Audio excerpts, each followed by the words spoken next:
There's thousands of streamable documentaries and nonfiction TV shows on topics like history, nature, science, food, technology, travel, and more.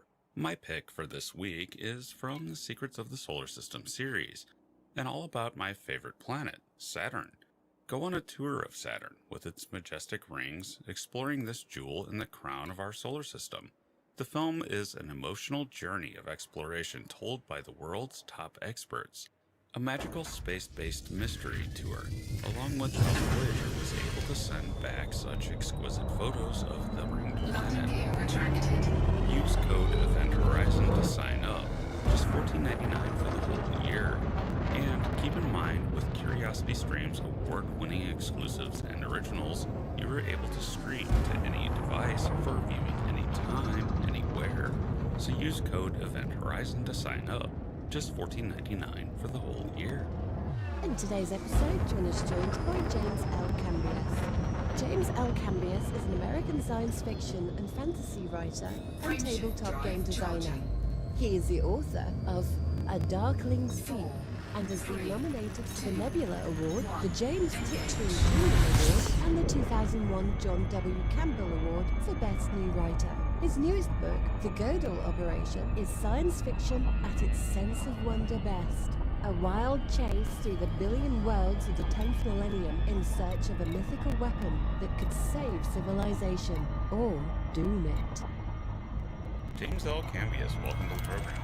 Glad to be here. Now, James, you have a new book out, The Gödel Operation, which is a space opera, the first installment of a space opera. Can you give us a teaser before we get into the concepts there? Sure. It is a hard science fiction space opera, and it is about a artificial intelligence and his favorite human chasing across the solar system in pursuit of a mythical superweapon which could save civilization or destroy it. Now, let me ask you this. We are on the cusp of artificial intelligence, true, dangerous artificial intelligence. One can sit there and project forward 50 years and see some scary stuff. What's your view on the safety of artificial intelligence? Should it be something that we should pursue, or pursue limitedly, or make off limits?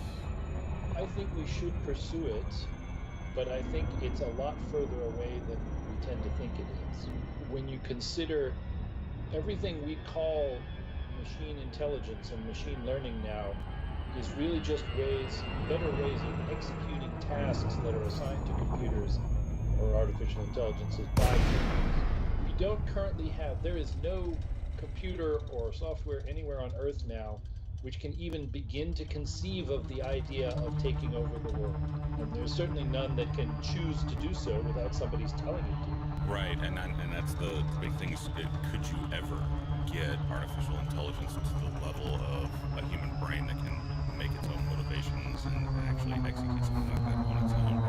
I often wonder if we do get towards a generalized AI, if it won't do something completely unexpected and, for example, shut down. It might conclude that there's no point in existence and just simply shut down. So every time you try to create a generalized AI, a sentient AI, it just dies. So do you see any sort of possibilities that it could be that unpredictable? I think you're correct. I think it would almost certainly be that unpredictable. And in fact, the idea of that since an artificial intelligence would not have our biological hardwired imperatives to remain alive and reproduce, and thus to, let's be candid here, sometimes fool ourselves into ignoring philosophical issues. I think perhaps you're correct that an AI might hyper-logically examine issues of existence and meaning and decide, no, I'm off. Yeah, or enslave the entire human race and force us to build a gigantic rocket so it can launch itself into space and seek the optimum low temperature for computing. Now, in your book, the AI, which is one of your main characters, alters memories. How does this happen? Well, I'm assuming, remember, the story takes place near the end of the 10th millennium. So it takes place in the year 9986, I think. And it's I'm assuming there has been more or less continuous technological progress. There's a few setbacks along the way, but there's no dark age in between. So pretty much any manipulation of matter can be accomplished by sufficiently advanced tools in that setting. So the story begins with my two protagonists, Daslak, who is the narrator, who is a kind of snarky artificial intelligence, and Daslak's favorite human, a young man named Z, who is a very direct and honest and forthright young man. And Z is having the same sort of existential crisis you and I were just talking about for Shield AI, activated. except that he's a human. And so the ruling AI that is the space habitat they live in decides to fix Z's problem by just giving him some memories that will give his life some meaning. In this case, of a bittersweet, doomed love affair from his past. And I figure if you can manipulate matter at the atomic level, you can move people's brains, axons around. And once you understand how memory works, it should not be difficult to create false ones. The process, I don't describe it in too great detail in the story, but it does take a little while, and I'm assuming that's because you would require to manipulate a human's memories would require some literal physically rearranging of the axons in their brain, right? If you're going to give somebody a false memory, you can't just zap them. You're going to have to go in there and rewire the switchboard. But you have nanotechnology, which could, in principle, have that capability, right? Oh, I'm assuming that's how it would be done, yeah. Now, that creates an existential crisis then, because you can't ever tell if your memories are real. How do you address that in the book? Well, I mean, it takes quite a while. I mean, we're giving a little spoiler here, but Z's memory of his love affair is one of the drivers of the plot, because Z reacts to it a little in a manner that the AI had not anticipated. And so it takes quite a while for Z to realize that these are false memories. On the other hand, again, it's not a huge earth-shattering revelation moment in the story, partly because there's so much else going on, but also because I suspect it would be the reaction at that point in history, after this has been, again, people have presumably been able to do this for thousands of years. So when you discover, oh, those were false memories, damn it, somebody's been messing with my head. Now, generalized AI in a future scenario, and you don't have to go into the details regarding the book, but just in general, generalized AI could also be one of the greatest things we ever invented, potentially. So it could do a lot of harm or a lot of good. Do you think it skews either way? Do you think it's if we pursue this, it'll integrate itself into our society and make everything better, or it's just too risky? Well, I personally think that because it will be a more difficult task than we think it is, it will take longer and thus be more. We will have more time to integrate it into our social structures and figure out how to deal with it. I don't think the nightmare scenario of some supercomputer somewhere waking up one day and taking over the world is how it's going to happen. I think, there will be steady incremental progress over a very long time, because we still have to understand we can't really create artificial intelligence until we understand what intelligence is, and we haven't really got that nailed down yet. If you talk to psychologists, neurologists, etc., not to mention philosophers, the definition of human intelligence is still kind of fuzzy. So until we understand what makes us intelligent, I think it will take us a long time to develop a machine that is intelligent in the sense of having volition, which is, I think, the key. That's what we mean, I think, when we talk about AI, really, is a machine capable of deciding to do things without somebody telling it to. Yes, that could absolutely be a huge danger. In my novel, one of the incidents in the distant past, in the fourth millennium, is a genocidal war. Low gravity warning. The artificial intelligences that live in a ring around the sun and all biological life in the solar system. And it's a damn close run thing. I'm not going to spoil, well, I mean, obviously, since it takes place in the past, obviously AIs failed to annihilate all life. But there's how it happens, how that war is brought to an end. Just isn't because the humans simply triumph by virtue of their human pluck and ingenuity. It has more to do with the other side deciding not to bother anymore. In regards to AI, now there's the other side of the coin. There's humans going from the natural to the technological. What are your views on mind uploading? Cargo hold at maximum capacity. I have, as a science fiction writer, I have unfortunately the disadvantage of being married to a scientist who studies, among other things, neurology. And so I can't as easily believe in brain uploading as some writers who come from a computer science background. A brain is not, except in the most general metaphorical sense, is not a computer. And I don't think there's ever going to be a way to install a port in your head that will allow communication directly between your brain and any kind of digital data system. Neurons are not digital. So I suspect brain uploading, if it were to happen at all, would have to be a very brute force approach of essentially a giant model of your brain in some data space where presumably some sort of giant three-dimensional array where each cell in the array maps to one of the cells in your brain and talks to other cells, other points in that array by the rules that brain cells connect by, and thus by mimicking the function of your brain could presumably mimic how you think, unless it turns out that you have an immortal soul and the church was right, in which case you just have a simulation of a piece of meat. And I think that would be the only way to begin to upload, to do any kind of upload of a human mind. And that still, I'm afraid, is not going to allow the cool stuff that all of the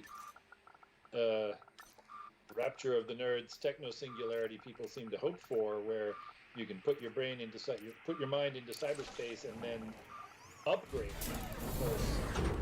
Because if your mind upload is essentially a model of your brain, you can't very well just download the latest patch and hit the update button and expect to get improved functionality from it.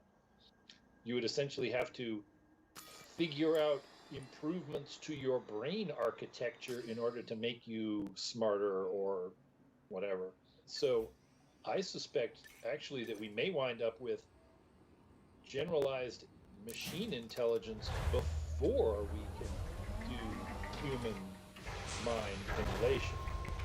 Well, that would stand to reason because, with the AI, as you mentioned, we're starting from, known technology and extrapolating that way.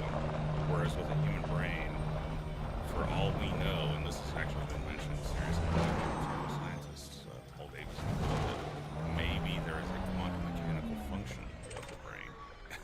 And if that's the case, then we are centuries from ever understanding it, which means that we would never get to the mind uploading stage because it just isn't, it's never started to line.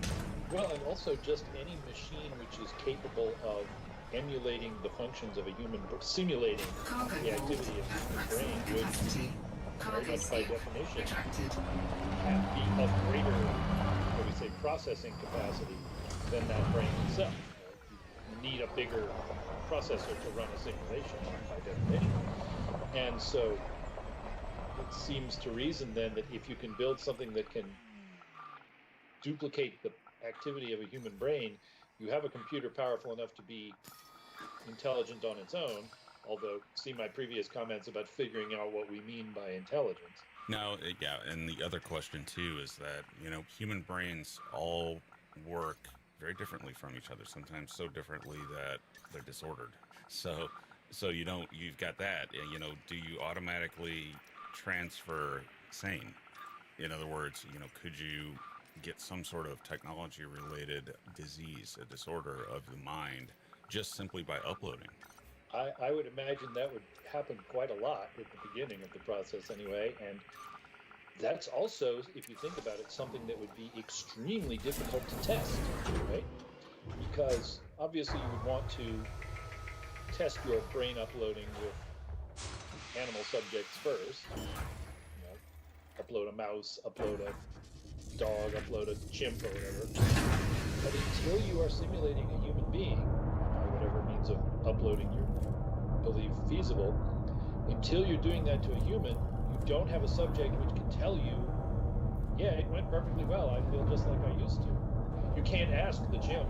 And so first, you can do all the proof of concept you want on other mammals, but at some point you're going to have to upload a human and then find out if it worked. And the scary thing is, I find it would require a great deal of effort just to make that scan. And I'm not sure it would be possible to do it non-destructively.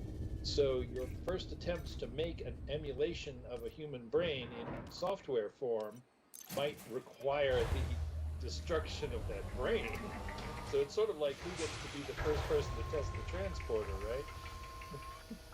Well, that was definitely a theme in Star Trek. That's transporter psychosis and things like that in the early days of transporters that was messing people up. Now, let's go to the near future.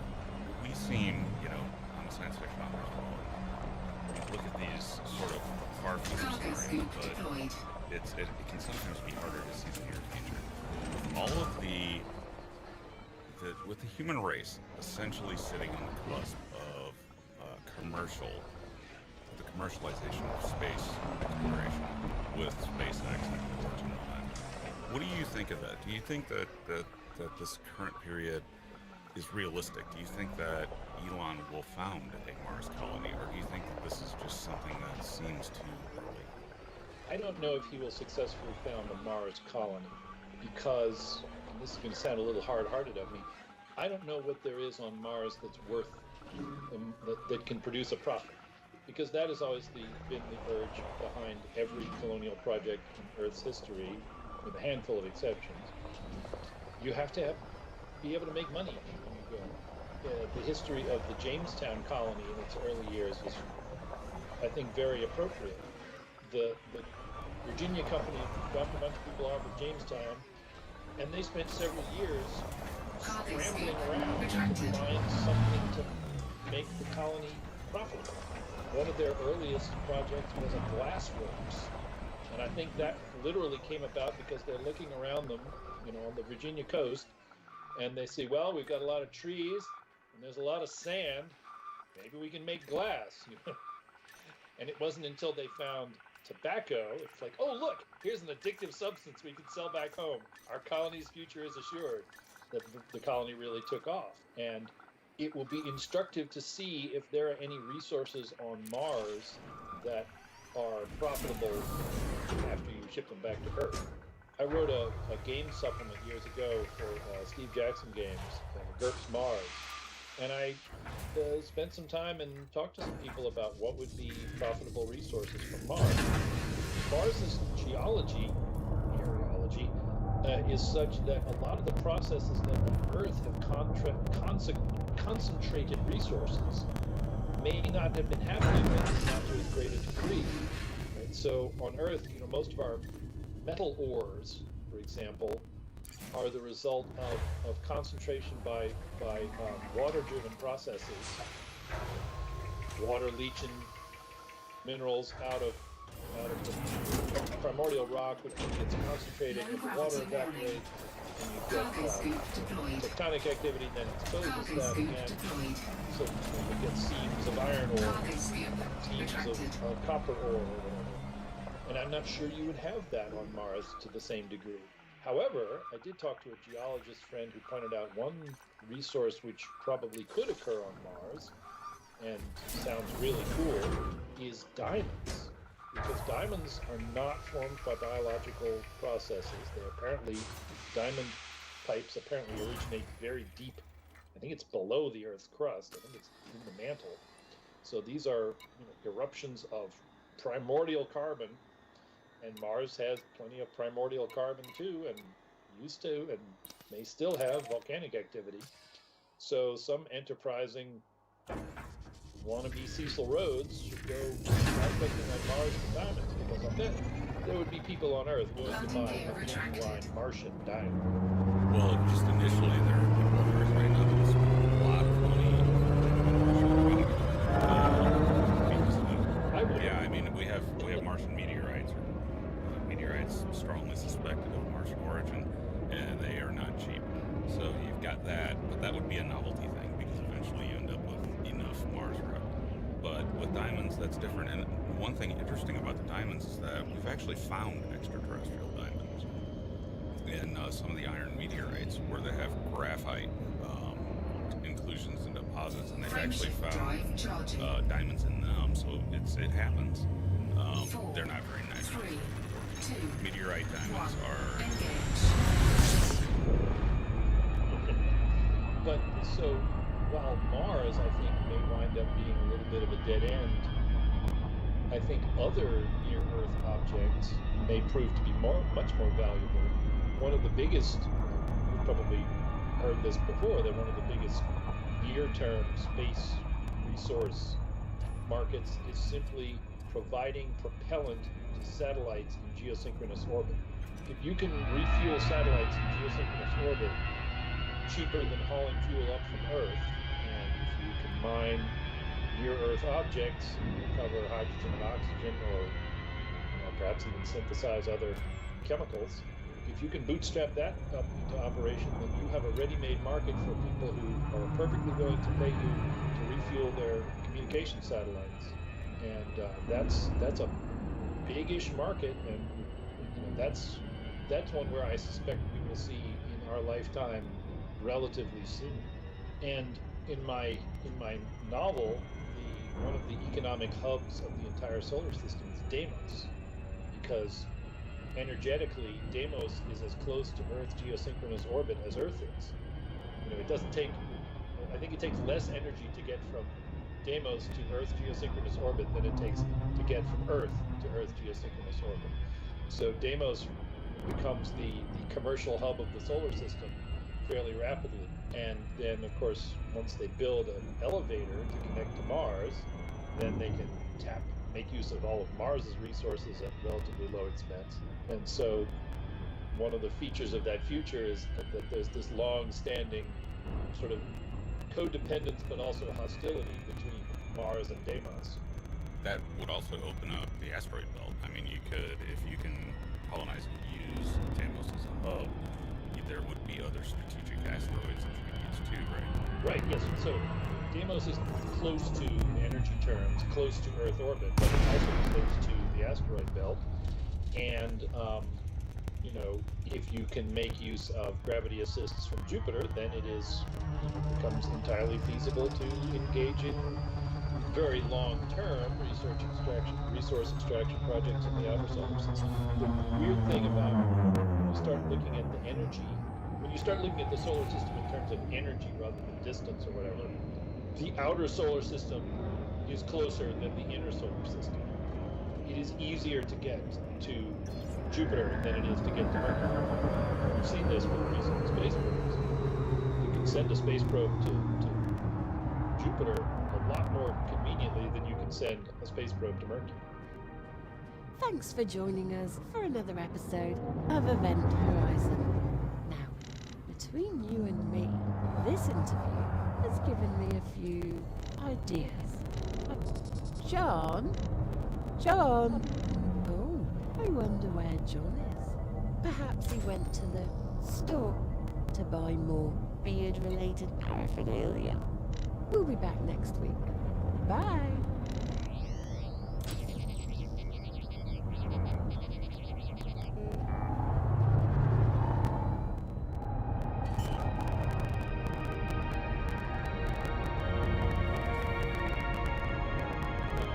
Landing gear deployed.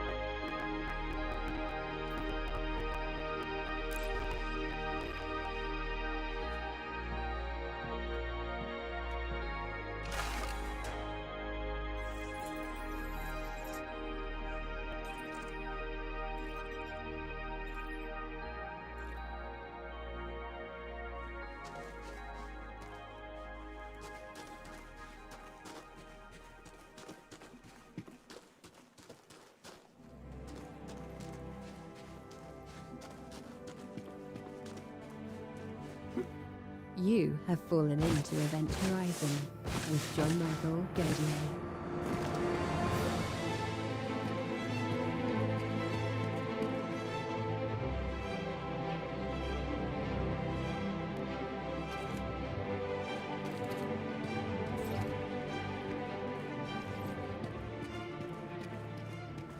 Robert Lawrence Kuhn is the creator, writer, host, and executive producer of Closer to Truth, the PBS public television series on cosmos, consciousness, and meaning that presents leading scientists, philosophers, and creative thinkers discussing fundamental questions. Dr. Kuhn has published over 30 books, including The Mystery of Existence, Why Is There Anything at All?, with John Leslie, and Closer to Truth, Challenging Current Belief. He is a featured expert voice on Space.com. He is an international corporate strategist and investment banker with a BA in human biology from Johns Hopkins and a PhD in anatomy and brain research from UCLA. And we're back with Robert Lawrence Kuhn. Robert, now, before we started talking and officially recording, you said something interesting that piqued my interest, as an interest of yours. Why is there something rather than nothing? So I'll ask this in a very broad way. Why is all of this here? Well, let me start by telling you a story that for decades I had remembered that when I was 12 years old at summer camp, trying to go to sleep, I thought of something that so frightened me that I put it out of my mind because it was terrifying. And for decades, I couldn't remember what that was. I was so successful at putting that in my mind. And then, whenever it was, right before we started Closer to Truth, I remembered. And that is the question you asked. What if there were nothing instead of anything? And the question was so disturbing to think, because as I began to think about it, if I'm just starting from scratch, ab initio, tabula rasa, having nothing seems a lot easier, a lot simpler than having anything. Because if you have anything, you have to explain how you got that or why is it that way. But if you have nothing, there's nothing to explain, and so that seemed to be simpler. So it seemed to be that it was more logical that there would be nothing, but there is obviously something.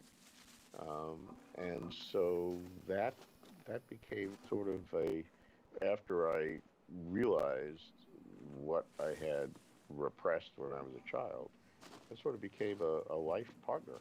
It's something that I would think about, on the subway in New York or flying someplace or at night, whatever.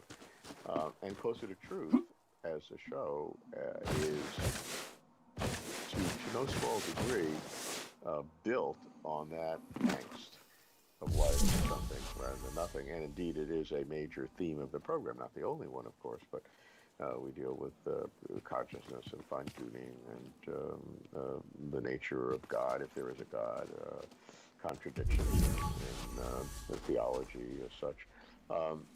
But that ultimate question, why is there something rather than nothing, or why is there anything at all, remains the fundamental question of reality.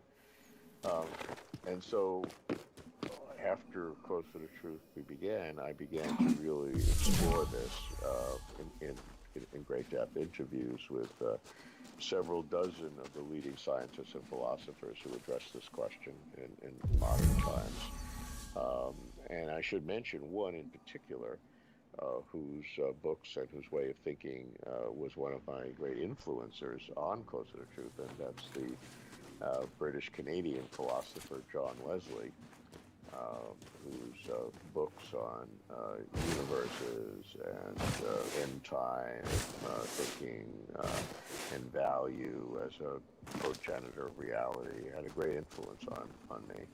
And John was, in fact, one of the very first persons we interviewed. I think he was the second or third after Steven Weinberg in 2006 for the new Closer to Truth, the new series that we began. Subsequently, I should say that John and I edited a book based upon our friendship and our Closer to Truth shows and his lifelong research. It's called The Mystery of Existence. Why is there anything at all?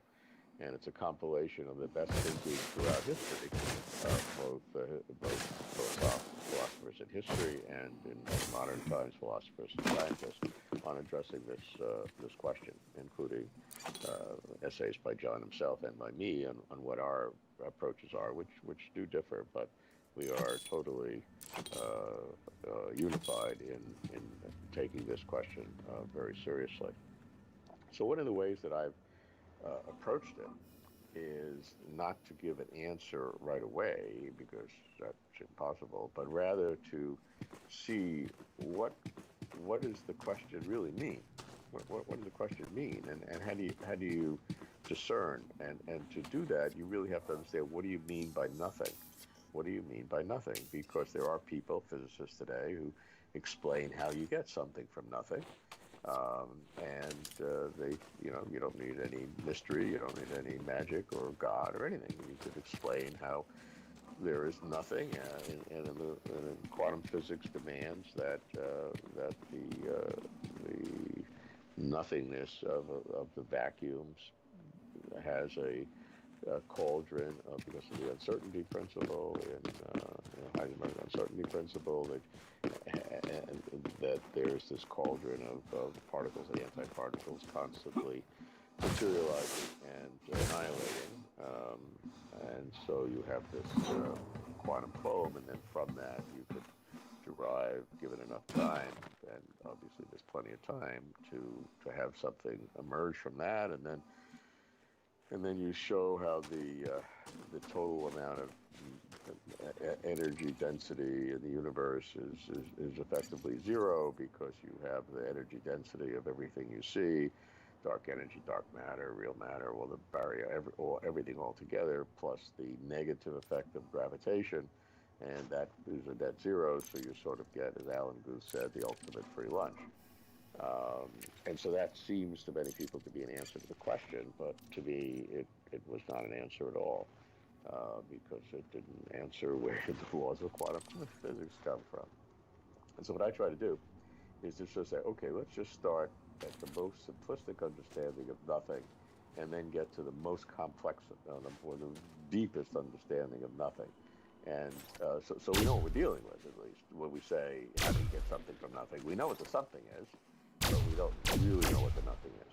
So let me go through what I came up with, very quickly. And you start with the most simplistic idea of nothing. It's just, empty. You look out, you see time and space, and it just happens to have no objects in it. So it looks like nothing. Well, that's utterly simplistic. It's pre-scientific, so you have to go to level 2. So let's go to level 2, where you have an empty space, but now there are no particles. Because before there were particles, you just couldn't see them. Now we say, okay, no particles, but there's energy. Of course, this energy matter is an equivalent, so that's kind of artificial. So let's get rid of all the energy. That's now at number 3. And so now you have empty space. You have existing time and space, totally empty of all energy and matter. But then that is maybe a contingent fact that it, somehow was there, now pulled out and somehow eliminated. So let's make level 4, where there's no energy and no matter forever. There was never any energy and matter. So that's the 4th level of nothing. We're digging deeper. Now the 5th layer is that because of the 4th layer, you have the laws of quantum physics. So you can have something coming from nothing based on quantum tunneling and the basic principles that we talked about, the particle-antiparticle pairs coming into being and occasionally splitting off and creating universes. And so that's in level 4. So now let's eliminate that. So there's in level 5 there are no laws of physics. That you don't have any laws of quantum physics. Now, if you look at this, level 4 is the level of what Landing gear retracted. I get something from nothing. So at level 4, you don't have any energy or matter or anything like that, but you do have laws of physics. that's where they start. Now, my apology here. I have 9 levels of nothing. So only the level 4 is the level of nothing in the quantum physicists. That's because that exists in laws of quantum physics or string theory or whatever is fundamental exists in 4. So number 5, we eliminate that. So now there's no laws of physics, no pre-existing laws, particularly in quantum physics.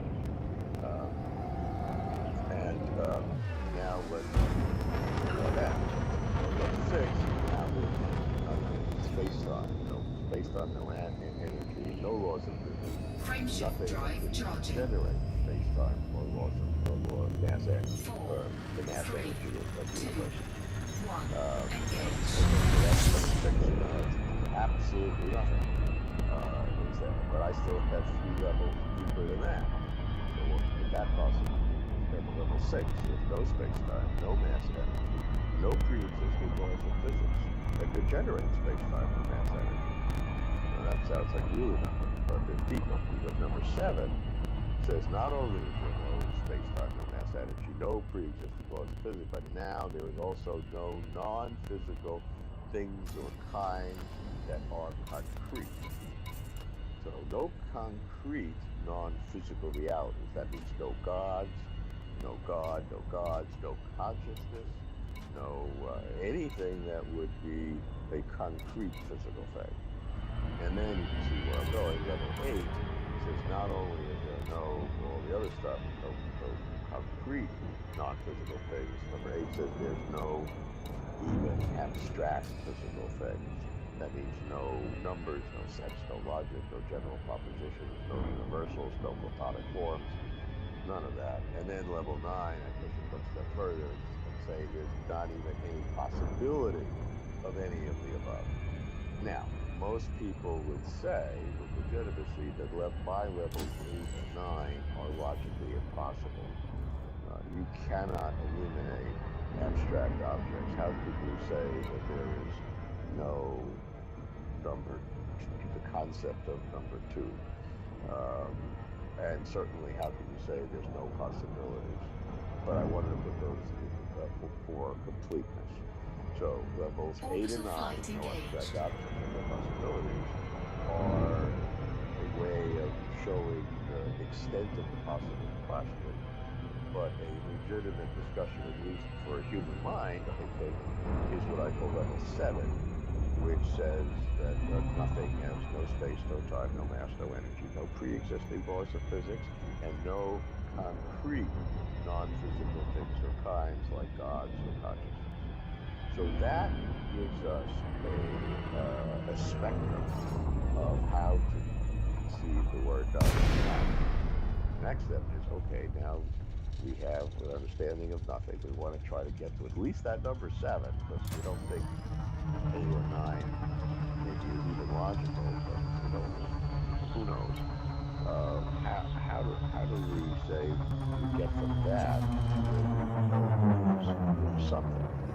And to jump to the bottom line, you asked me the question, what do I think? And I think you at some point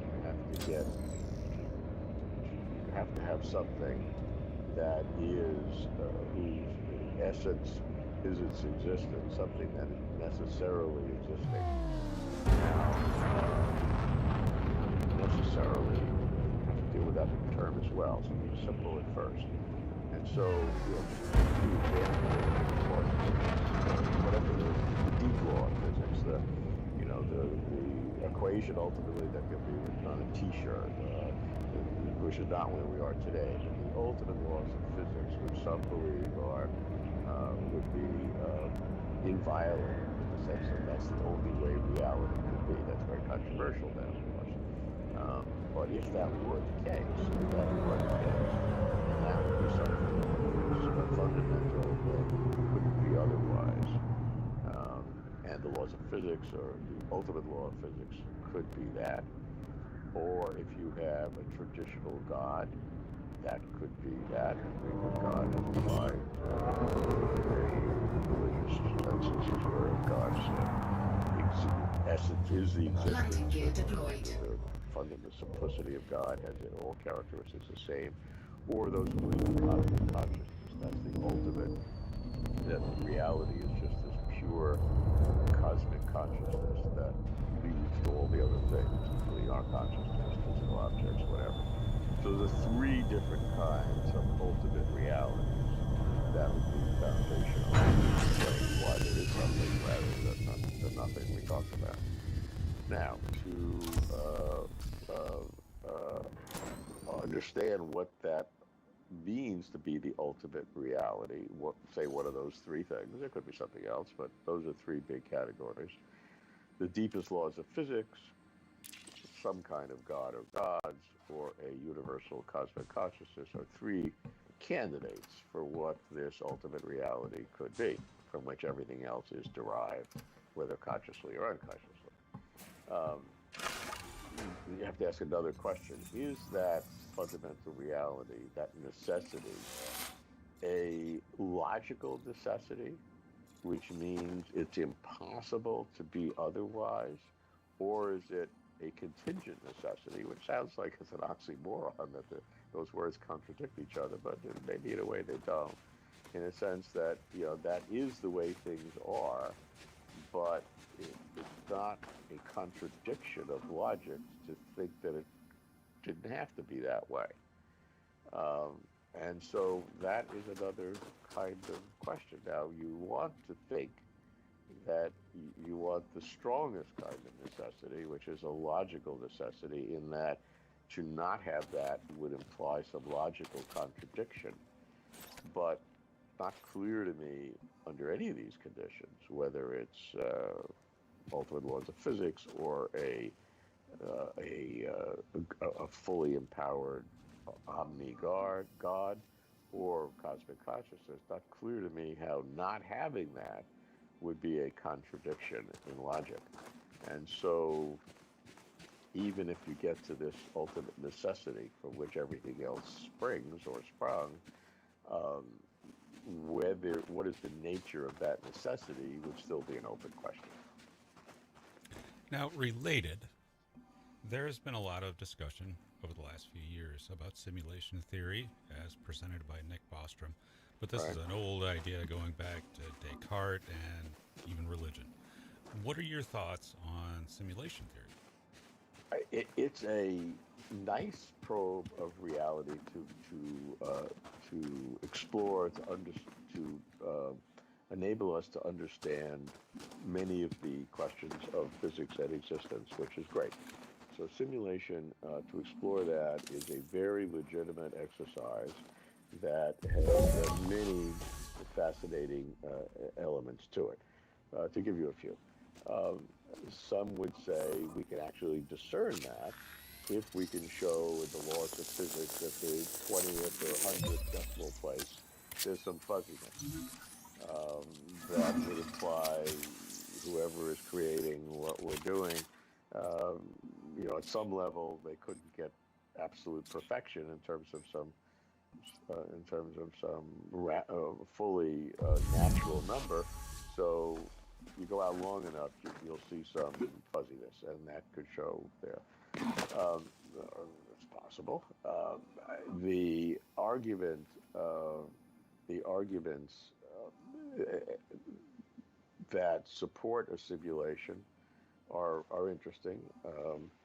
Paul Davies has a very interesting approach to simulations in an argument that actually he says he used to undermine the multiverse theory, which was something to the effect that if you have a multiverse with so many universes and so many possibilities, in some minuscule fraction of them, you would have beings that are able to do simulations. And once you can do a simulation, it will proliferate at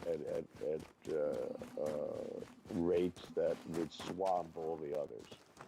So if you believe in the multiverse, you almost at the same time have to commit yourself to a simulation, since once a being could do it once, it could do it virtually an infinite number of times. So those are the kinds of interesting uh, implications that one would look for. Of course, in a simulation theory, it almost the way I would look at it is that it almost becomes irrelevant because what is the question? You're asking the curious question about whether we are a simulation, but you're not addressing at all the question of whether reality is a simulation because to address the question we like to address about our universe, you would just go one step up or a Googleplex levels up to the ultimate level that first started doing it, and then you'd ask the same questions there that you'd ask here. So the question is a fun one, and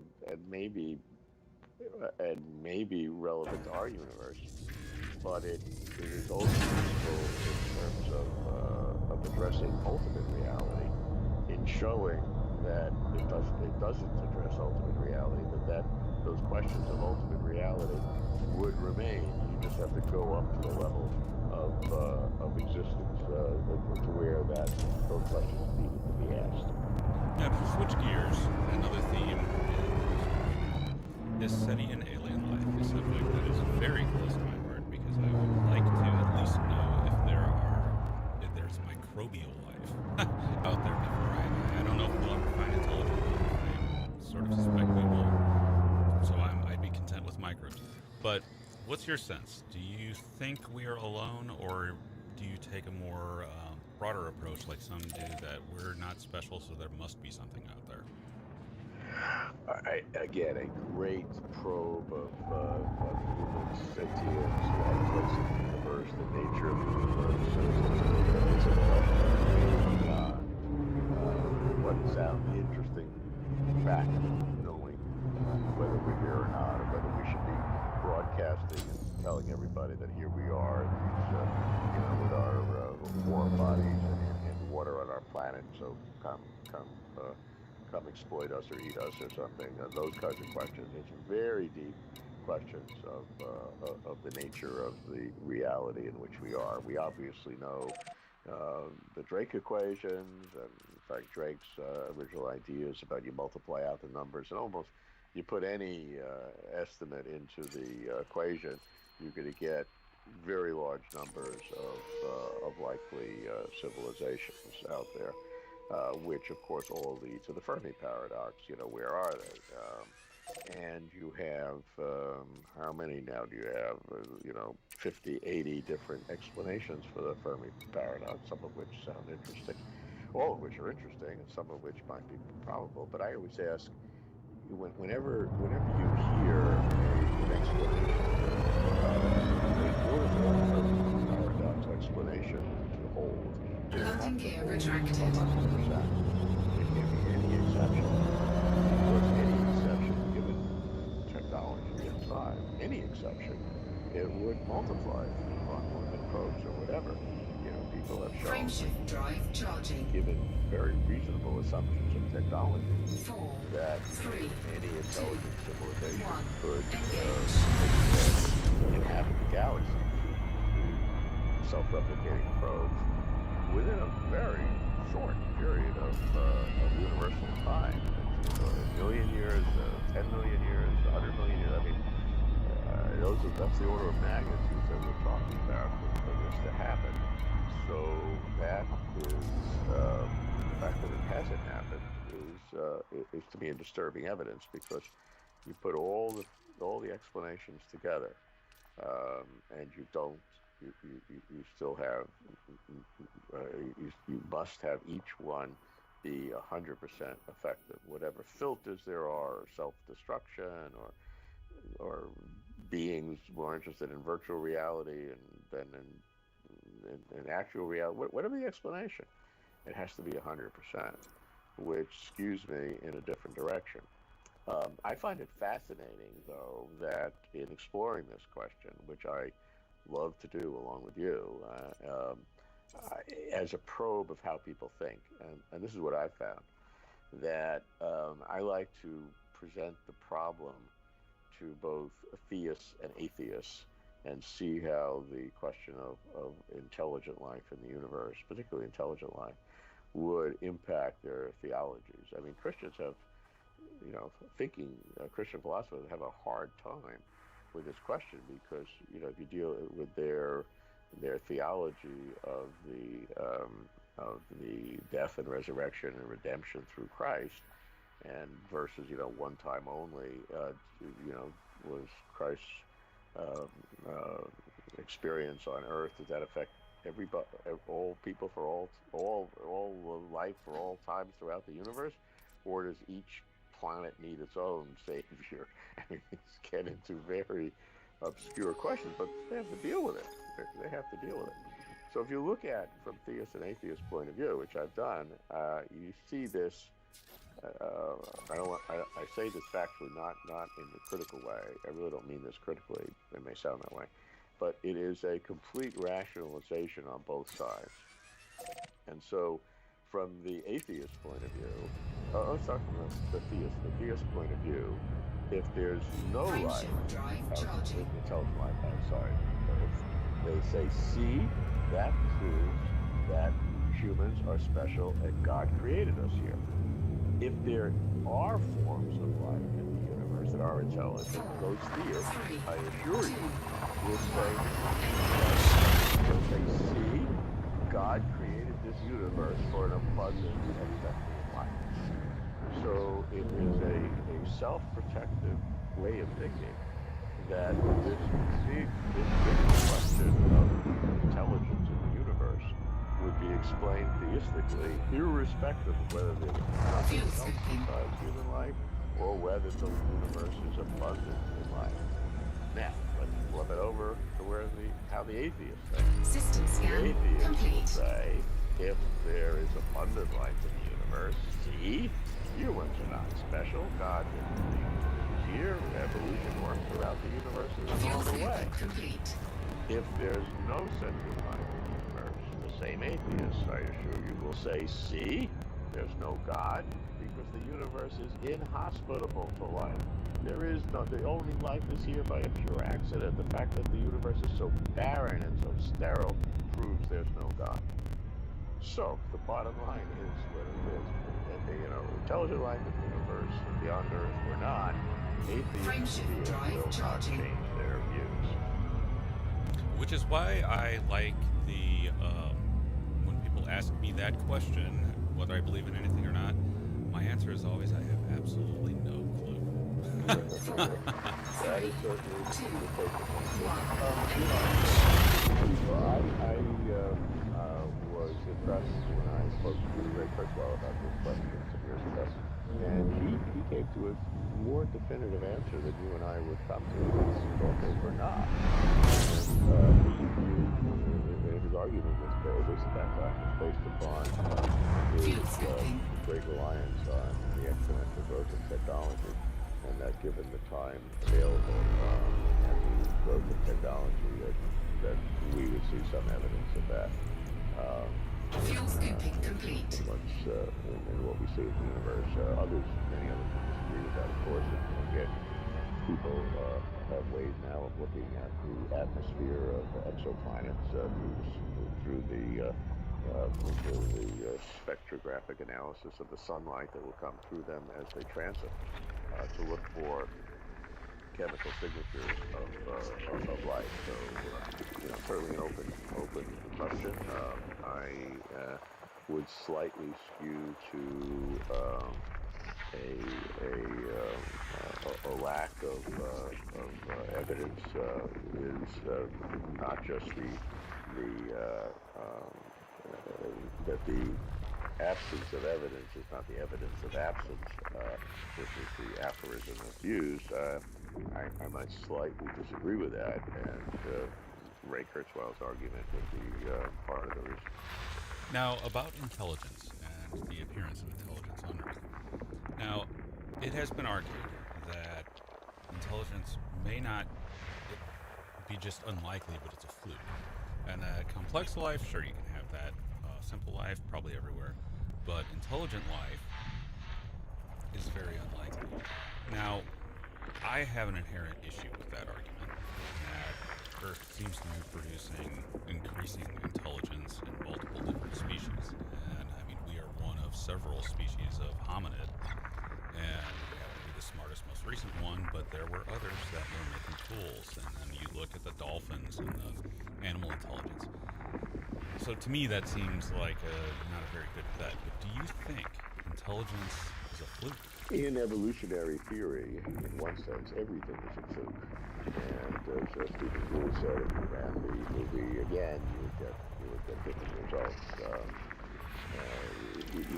There are interesting thinking, though, that there are some tropisms in evolution, meaning that there are pulls in certain directions in terms of self-replicating phenomena that have characteristics to them if you go forward. The work that Stuart Kauffman does, for example, reflects on some of these more sophisticated ways of looking at reality. From my experience, System scan complete. it's more thinking with your gut than with your brain. The idea of total randomness in evolution is less attractive than it might be, and in some sort of a tropism towards complexity or intelligence, seems to, at least it's a view that is worth taking seriously, not dismissing as some pre-scientific or pre-Darwinian hope based on ancient and archaic religious ideas. I don't think we've hit rock bottom in our understanding of the evolutionary process. Now, back to the question of religion, faith, society, and the discovery of intelligent alien life and what effect that might have. Now, I wonder if it's going to be very situational. For example, I think it would be a lot different if we saw some exoplanet that exhibited a technosignature, but it was hundreds of light years away. Would be different to what we talked about earlier, a sentient von Neumann probe showing up in the solar system. So I think two effects would come from that. But do you think that we can handle it and that most people will just simply shrug and say, well, we figured aliens existed anyway? Or do you think it would fundamentally change all human global society? Well, I would think that anybody who thought about it would recognize that our conceptual of reality has now narrowed, that views that are very wide in terms of the possibilities, which we've explored today, which I've very much enjoyed our conversation exploring these things, the boundaries of the possible will have been narrowed, and that is enormously exciting. And if anybody gave thought to any questions of human meaning, implication, role in the cosmos, any role of religion, questions of even metaphysics, you would have to take that seriously into consideration.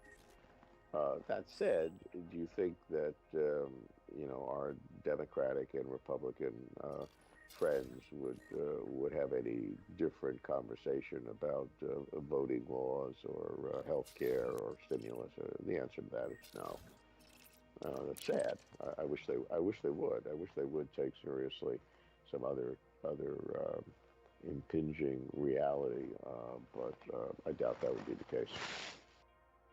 And my last question for you, to connect back to the very first thing we talked about, consciousness in the universe. Does the universe need consciousness? It is certainly a part of the universe, but does it need it?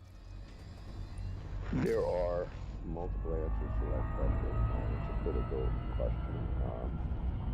In a traditional evolutionary sense, based on scientific understanding, the answer is clear and obvious and an emphatic no. The universe just, nothing needs consciousness. It just happens to be a phenomenon that that happened in evolution, and people could give reasons that physical beings were able to adapt better if they had an inner awareness of stuff, although philosophical Socrates, who had basically instinctive or spinal reactions to things to do the same thing, you could duplicate that, and that's an argument that one could make, but you don't need consciousness at all. It's a late phenomenon that just happened to happen, and it's really irrelevant to anybody. Now, there is an asterisk we have to put to that, and that says there is an interpretation of quantum physics, the so-called Copenhagen interpretation, that says that consciousness in some sense is necessary for the collapse of the waveform. So you go from the quantum world to the classical world. That is very much in dispute in physics. I am less enamored with that explanation, although some explanation is clearly needed. So I do not see quantum physics as a counter to the argument that consciousness is from a physical point of view, is derived from just the natural evolutionary processes. Now, that of course leaves open the whole question: what is consciousness? Because if consciousness, the argument I just gave, was under the assumption that consciousness was a purely physical, material activity, and therefore it is not a necessity within the universe if everything is all physical. But if you think consciousness is anything beyond the physical, in any sense whatsoever, whether it's a dualistic, non-physical world, or whether it's a pantheistic, or a qualia, multi-dimensional reality, any of those things would embed consciousness, and certainly the Eastern traditions of the cosmos, any of those things would make consciousness an integral part of reality, or in the latter case, in terms of Eastern, the primary reality, and everything else derived from it. So to answer the question, one must segregate the kinds of answers or the kinds of assumptions that you make prior to coming up with your answer, and then seeing what the implications of each of those are. Paul Davies, another intellectual hero of mine, has come up with the radical idea that the consciousness, which he says he takes seriously, which means it's not just some kind of an irrelevant accident, is somehow in a quantum history environment. The consciousness that has emerged today is somehow able to select the histories, the quantum histories prior, that enabled it to happen itself. So it sounds like backward causation and circular reasoning, but Paul was not deterred by the criticisms, and so he likes explanations for the universe within this one universe, his predilection. And what his argument is a wonderful way to see this, very thoughtful, smart individual struggling with the nature of consciousness and the nature of the universe to come up with what looks like a wildly bizarre theory that couldn't possibly be true. And yet, as Paul says, and I totally agree, that any theory you pick about the universe or even about consciousness, they all seem absurd. There's not a single possible explanation, ultimate explanation, that does not sound absurd. And so the answer is one of those absurd ideas is the one that works. And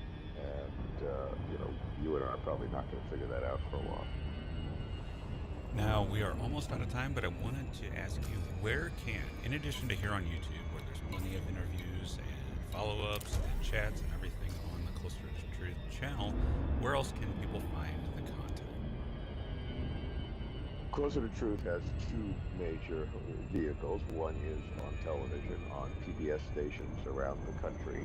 Sometimes we're not at the most happy times of the day. It could be 6 in the morning or 1 in the afternoon. We don't generally get prime time for our content on cosmos, consciousness, and meaning. But we are there. We are appreciative of station broadcasting. So that has been number one. Online, of course, increasing dramatically. The Closer to Truth website, Closer to Truth, as it's spelled, no spaces, and two is T-O. Closer to Truth.com is our main website, at which we have well over 4,000 supporting reviews and I think 257 or 247 right now. We shoot 257 of our primary show, and we actually have 43 episodes from our original Closer to Truth shows in 1999 and 2003. Also on closertotruth.com with the roundtables, the older shows as well. And then, of course, most recently on YouTube, in which there is a subsection, sub-selection of shows being posted every day and interviews.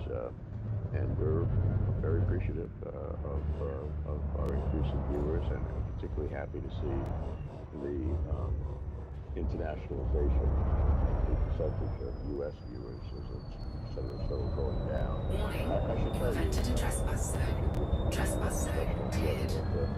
one of the happiest experiences for me personally in Closer to Truth, some viewers ask about that. What do I enjoy? Obviously, it's all my passion. Love doing it. Love talking to these people and thinking about it. But if you ask me what is my happiest experience, is that when people write to us in closertotruth.com or on YouTube and enjoy what we do, that there is no way to predict the kind of person that is. And this means that there is no demographic, there is no economic level, even educational level, of national origin, ethnicity, race, gender, anything that you can predict that will say this person is going to like Closer to Truth, or like the kinds of questions that we deal with, and you deal with too. There's something, I call it a small subset of humanity that cannot be identified by external characteristics that surveys or census takers do. People who want to box us into categories of this race or that race, or this race, or that, or whatever. That there is no way that any of those traditional ways of deaggregating humanity works in predicting interest in the kinds of questions we deal with at Closer to Truth.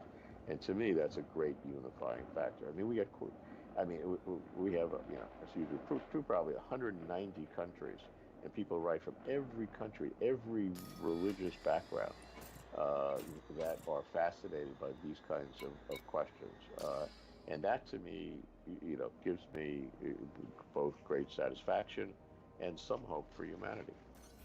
Oh, me too. And I, when I started doing this, one thing I thought was, what is the audience? But I found that one unifying thing among humans, one way or another, is creation. And I think that drives it home. Low gravity warning. I think that's terrific. All right, Robert, thanks for joining us today. And there will be links to everything in all of your materials in the description below. And I appreciate it. Enjoyed it very much. Keep up the good work, and we will persevere together. Thanks for listening. I am futurist and science fiction John, author. wrong channel. No, it's not. Thanks for listening. I am futurist and science fiction author John Michael Gautier, currently hosting Event Horizon and wondering where Anna actually came from. One day I had a tablet computer, the next I had a boss. Very disturbing. And be sure. And that's enough of that. You YouTuber forever. Like, subscribe, and hit the bell. What? Target destroyed. Target destroyed.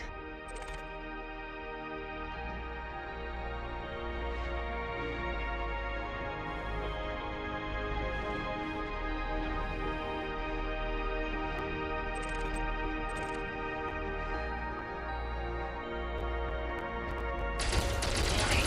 You've entered a trespass zone. Trespass zone cleared.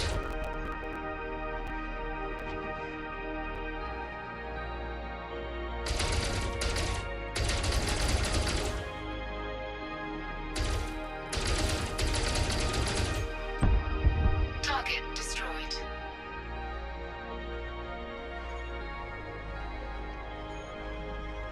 Warning. You have entered a trespass zone.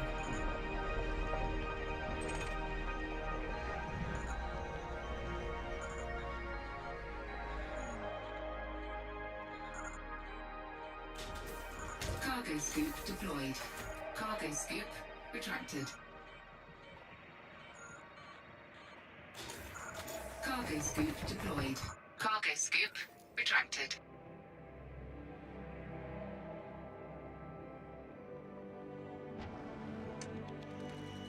You have fallen into Event Horizon with John Michael Godier.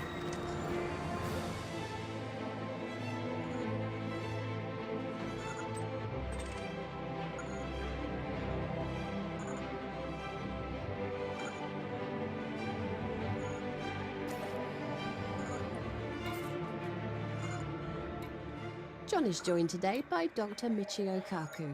Dr. Michio Kaku is a theoretical physicist, best-selling author, acclaimed public speaker, renowned futurist, and popularizer of science. As co-founder of string field theory, Dr. Kaku carries on Einstein's quest to unite the four fundamental forces of nature into a single grand unified theory of everything. His newest book, The God Equation, The Quest for a Theory of Everything, is out now. Dr. Michio Kaku, welcome to the program. Glad to be on the show. Now, Doctor, you have worked for decades in the field of string theory. And string theory is, in some ways, a method of trying to unite general relativity and quantum theory, which are both two wildly successful theories that you can prove them and prove them and prove them. But in certain cases, at least general relativity begins to break down, such as the quantum level. Can you give us an overview of your work in trying to unify these together? Well, it all began when I was 8 years old. All the newspapers were saying that a great scientist had just died, and they published a picture of his desk. On the desk was a book, it was opened, and the caption said, "The greatest scientist of our time could not finish that book." Well, I was hooked. I had to know what was in that book. Why couldn't he finish it? Couldn't he talk to his mother? Couldn't he simply look it up in a library? What's so hard? So I went to the library over the years, and I found out this man's name was Albert Einstein. And that book was to be the God equation, an equation no more than 1 inch long, perhaps, that would allow us to, quote, read the mind of God. Well, I was hooked. I had to know what was in that book. What could be so hard that the greatest scientists of our time couldn't finish it?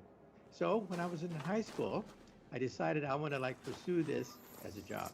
So I asked my mom, I said, "Mom, can I have permission to build a particle accelerator in the garage?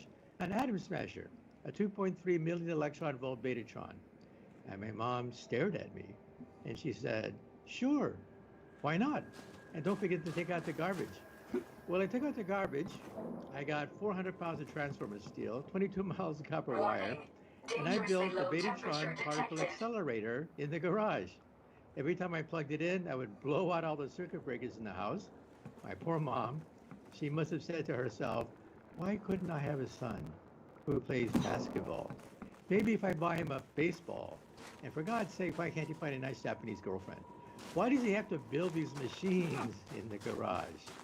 Well, because of that, I earned the attention of a physicist who took me under his wing. His name was Edward Teller, father of the hydrogen bomb. He offered me a scholarship to Harvard. After I graduated from Harvard, he offered me a job. The job was to design hydrogen warheads. Well, I respectfully declined that very generous offer because I wanted to work on something even bigger than that. I wanted to work on the Big Bang, the creation of the universe. I wanted to work on this God equation, the equation that set the universe into motion. That's the power of this theory. It's a theory that drives the entire universe. So, well, that's what I do for a living now. I'm the co-founder of string field theory, one of the main branches of string theory. And we can get string theory down to about 1.5 inches in terms of its equation. We want to get it down to just 1 inch. We're not there yet. Now we know there's something called membranes that coexist with strings. And maybe somebody listening to this radio show will be excited by this and decide to finish the whole theory. Well, I have advice for you. If you ever figure out the God equation, then tell me first. We'll publish together and we'll share the Nobel Prize together.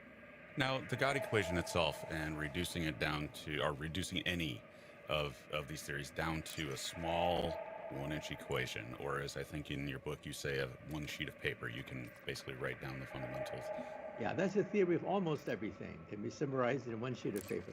Does that risk oversimplification? Meaning that, as Sabine Hossenfelder would say, that maybe this is a quest for too much beauty and that maybe it's messier than that, and maybe the answer lies in a 10-page equation. Is that equally possible or not likely?